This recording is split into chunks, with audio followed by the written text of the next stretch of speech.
চর্যাপদ নিয়ে আলোচনার দ্বিতীয় পর্বে আপনাকে আবারও স্বাগতম। প্রথম পর্বে আমরা জেনেছিলাম চর্যাপদের কিছু বেসিক ইনফরমেশন। চলুন একটু দেখে নেওয়া যাক। বাংলা সাহিত্যের প্রাচীন যুগের একমাত্র লিখিত নিদর্শন চর্যাপদ।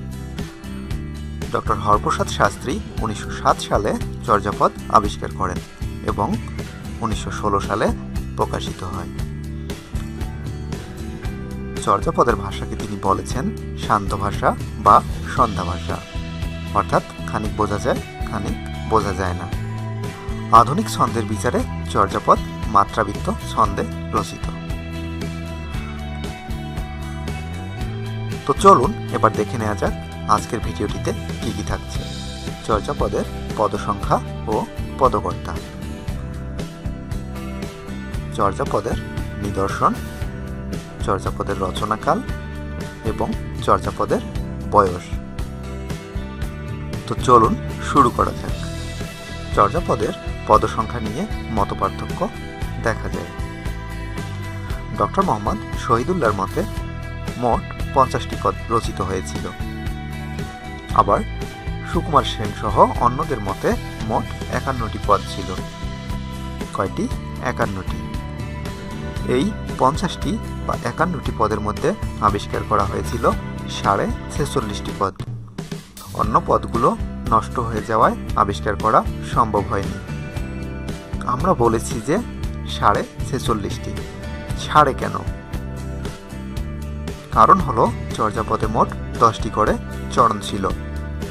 23 নং পদটি খণ্ডিত আকারে উদ্ধার করা হয়েছে, অর্থাৎ 6টি চরণ আবিষ্কার করা সম্ভব হয়েছিল, বাকি 4টি পাওয়া যায়নি। এছাড়া 24, 25 ও 48 নং পদগুলো পাওয়া যায়নি।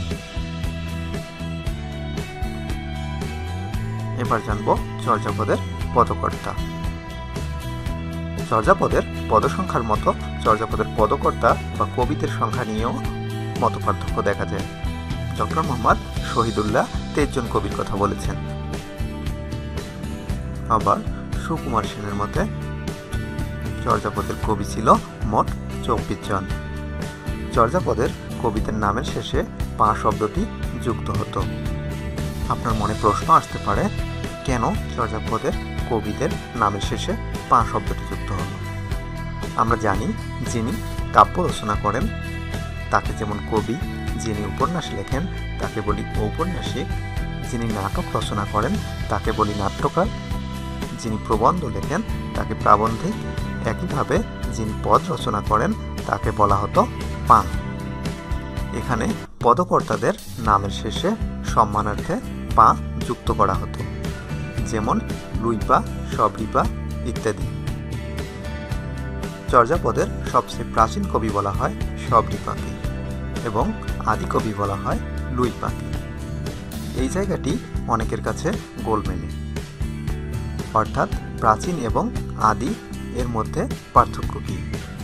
দুইটা তো একই মনে হচ্ছে, আসলে পার্থক্য আছে। লুইপাকে আদি কবি বলা হয় এই অর্থে যে চর্যাপদের যে পুঁথিটি রয়েছে তার 1 নম্বর পদটির রচয়িতা হচ্ছেন লুইপা, অর্থাৎ তিনি আদিপদের রচয়িতা, তাই তিনি চর্যাপদের আদি কবি। অপরদিকে চর্যাপদের যে মোট 23 বা 24 জন কবি ছিলেন, এদের মধ্যে বয়সের দিক থেকে সবচেয়ে বয়োজ্যেষ্ঠ বা সিনিয়র ছিলেন সবরিপা। এই জন্য সবরিপাকে বলা হয় প্রাচীন কবি। আশা করি বিষয়টি বুঝতে পেরেছেন। চর্যাপদের আধুনিকতম কবি ছিলেন ঘুসুকুপা। তিনি নিজেকে বাঙালি বলে পরিচয় দিয়েছেন। কে? ঘুসুকুপা। তিনি নিজেকে বাঙালি বলে পরিচয় দিয়েছেন। এই চর্যাপদের যে কবিরা ছিলেন তাদের মধ্যে সবচেয়ে বেশি পদ রচনা করেছেন কানুপা। তার রচিত পদের সংখ্যা 13টি। কে? কানুপা। তিনি সর্বাধিক পদ রচনা করেছেন। তার রচিত পদের সংখ্যা মোট 13টি। যেহেতু কানুপা সর্বাধিক পদ রচনা করেছেন, এই কারণে তাকে চর্যাপদের শ্রেষ্ঠ কবি হিসাবে চিহ্নিত করা হয়। চর্যাপদের শ্রেষ্ঠ কবিকে কানুপা।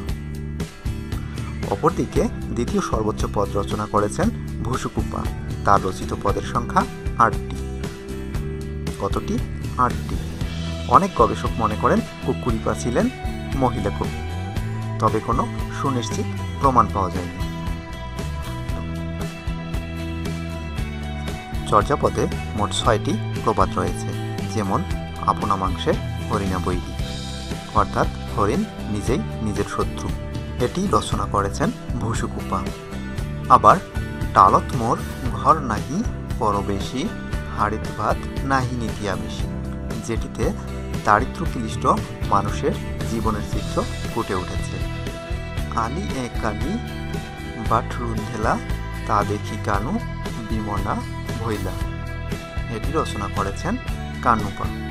দিবস হি বহুরি কাউরি ডর ভাই, রাতি ভইলে কামরু যাই, অর্থাৎ দিনের বেলা বউটি কাকের ভয়ে ভীতু হয়, কিন্তু রাত হলেই কামরূপ যায়, এটি রচনা করেছেন কুক্কুরিপা। চর্যাপদের রচনাকাল নিয়েও মতপার্থক্য রয়েছে। ডক্টর মোহাম্মদ শহীদুল্লাহর মতে চর্যাপদ রচিত হয়েছিল ৬৫০ খ্রিস্টাব্দে এবং ডক্টর সুনীতি কুমার চট্টোপাধ্যায়ের মতে ৯৫০ থেকে ১২০০ খ্রিস্টাব্দে চর্যাপদ রচিত হয়েছিল। এ থেকে আমরা চর্যাপদের বয়স বের করতে পারি। ডক্টর মোহাম্মদ শহীদুল্লাহর মতে হিসেব করলে পাব ১৩৬৭ বছর। আবার ডক্টর সুনীতি কুমার চট্টোপাধ্যায়ের মতে হিসেব করলে পাব ১০৬৭ বছর। চলুন এবার আজকের আলোচনায় কি শিখলাম তার উপর ছোট্ট একটি কুইজ নেওয়া যায়। বাংলা সাহিত্যের আদি কবি কে? হ্যাঁ, লুইপা। যেহেতু লুইপা চর্যাপদের আদি কবি এবং বাংলা সাহিত্যের প্রথম নিদর্শন চর্যাপদ, অতএব আমরা বলতে পারি লুইপা বাংলা সাহিত্যের আদি কবি। দারুণ। সবচেয়ে বেশি পদ পাওয়া গেছে কোন কবির? হ্যাঁ, কানুপা। কানুপা মোট ১৩টি পদ রচনা করেছেন এবং তিনি চর্যাপদের শ্রেষ্ঠ কবি।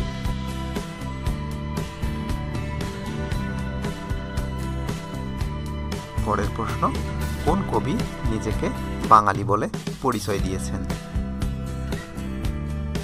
হ্যাঁ, ভুসুকুপা।